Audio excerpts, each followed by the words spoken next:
Okay, let's take a break from painting God, and let's see, how about a story on Rudy? You want to hear a story? Come on, you sit in my lap, let's tell a story. I love to hear stories. There's my boy, there's my Rudy Baker, there he is, Tell! Mother, tell old Fatdaddy's pond.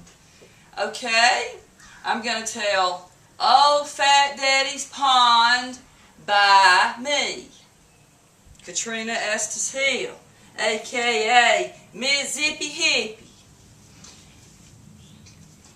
Of all my childhood memories, I'm especially somewhat fond of those that me and Ricky made on Old Fatdaddy's Pond. Ricky was my cousin, but that boy called Ricky Glenn seemed more like a brother, and no doubt was my best friend. The smell of bacon frying would wake us every day, then a hearty country breakfast would send us out to play. Fatdaddy's Pond in summertime opened up a world of excitement and adventure to a barefoot boy and girl. There was fishing, wading, swimming, so many things to do. And it's likely that we'd do them all before the day was through. If our plans included fishing, we'd head out to the barn, because that was the finest place for digging worms on Old Fatdaddy's farm. Ricky, wearing rubber boots far too big for him, would shovel up some juicy worms, and I would gather them. Now sometimes he'd uncover just the perfect spot where gobs of grubs were gathered, and then he'd yell, "Jackpot! Grab them suckers, Trina! Now this is where they are." Then quickly I'd collect them into a mason jar.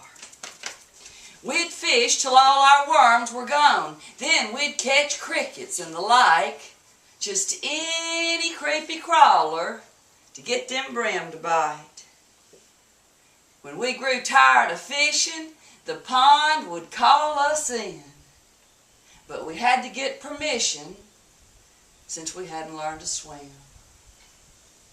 Now sometimes old Fatdaddy would join us in the pond. And he didn't own no swimsuit, so he swam with nothing on. And I remember how we'd giggle as he bounced and floated by out there skinny dipping in the pond with Ricky Glenn and I. Late afternoons, we'd wade through muck from the levee to the back, with Ricky bravely leading as I followed in his tracks. Every print his bare feet made, I'd place my bare feet in, because I felt no snake could bite me if I followed Ricky Glenn. After catching turtles, dusk would send us home. But we'd stop upon the levee and we'd gather up some stones.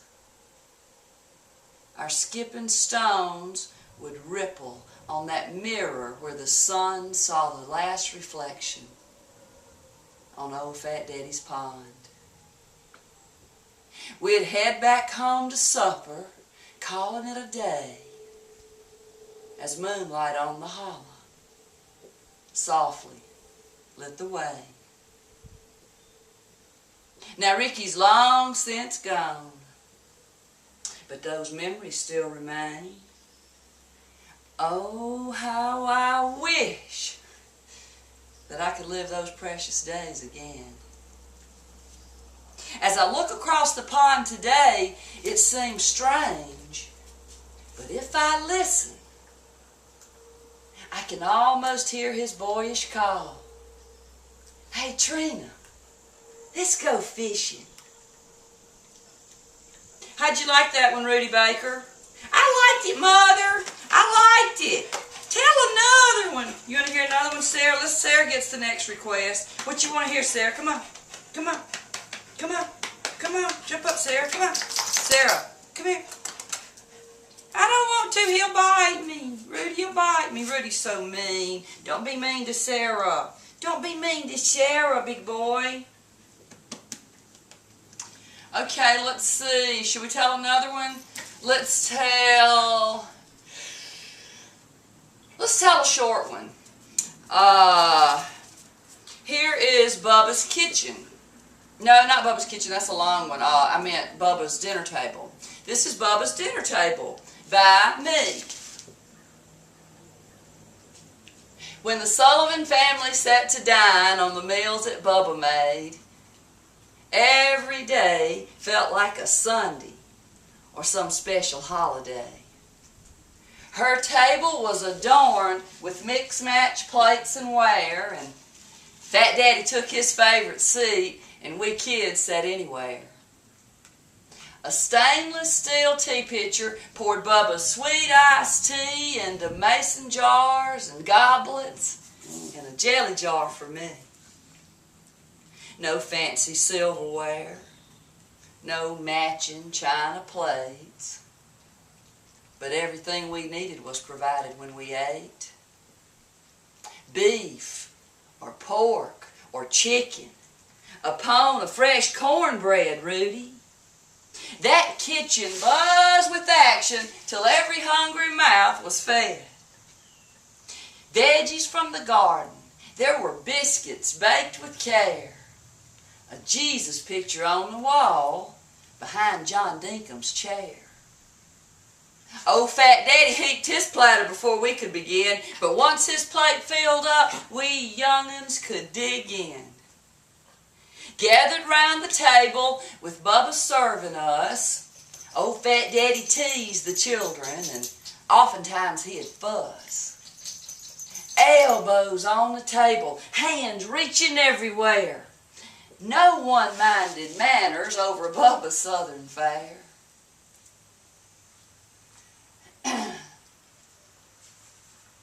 When one of us would finish, another one would sit down. Country young'uns taking turns and some making second rounds. When the final shift of diners finished off their plates, she'd plop down in an empty chair. That's when Bubba ate. She talked about the day's events and gossiped just a bit. She'd pinch that pound of cornbread till the edges were off it. She'd tasted as she'd cooked, and she'd nibbled as she had served. But the time when she sat down at last was very much deserved. She didn't heap a hearty plate, just a bite of this or that. Then she'd leave the rest for Sparky, and a little for the cat. She'd work from dawn to dusk. Amazing she was able. Yet heartfelt joy and love galore set Bubba's dinner table. How about that, Rudy Baker? Ba-deep, ba-deep, ba-deep, ba-deep, ba-deep. That's all, folks. Come on. That's all, folks. That's all, folks. That's all, folks. It's Rudy.